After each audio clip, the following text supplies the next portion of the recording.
या देवी सर्वभूतेषु मा गौरी रूपेण संस्थिता नमस्तस्ये नमस्तस्ये नमो नमः। शारदीय नवरात्र उत्सवांच्या सर्वांना हार्दिक शुभेच्छा। आज नवरात्रीचा 8वा दिवस, नवदुर्गेची 8वी दुर्गा म्हणून मा गौरी या देवीची आज आपण पूजा करतो। ही देवी खूप गोऱ्या रंगाची आहे।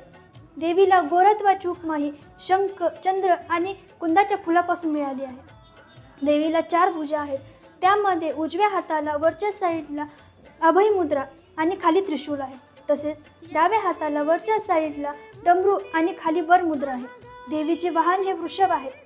देवीने पांढऱ्या कलरचे वस्त्र आणि आभूषण घातले आहेत। देवीचे वय 8 वर्ष आहे।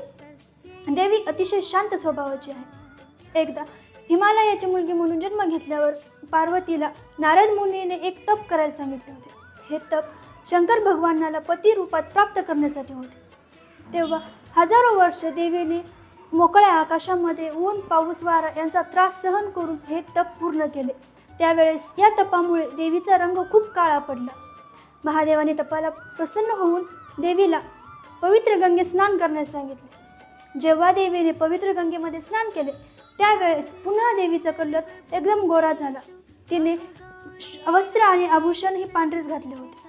ते रूप अतिशय सुंदर दिसत होते, त्यामुळे देवीला महागौरी असे नाव पडण्यात आले। महागौरी ही देवी अतिशय कल्याणकारी आहे। या देवीच्या उपासनेमुळे अशक्य गोष्टीही शक्य होतात। आज देवीचा पूजा केल्यामुळे आपले सर्व पाप नष्ट होतात। मनुष्य अक्षय आणि पवित्र यांचा अधिकारी होतो। जय दुर्गा।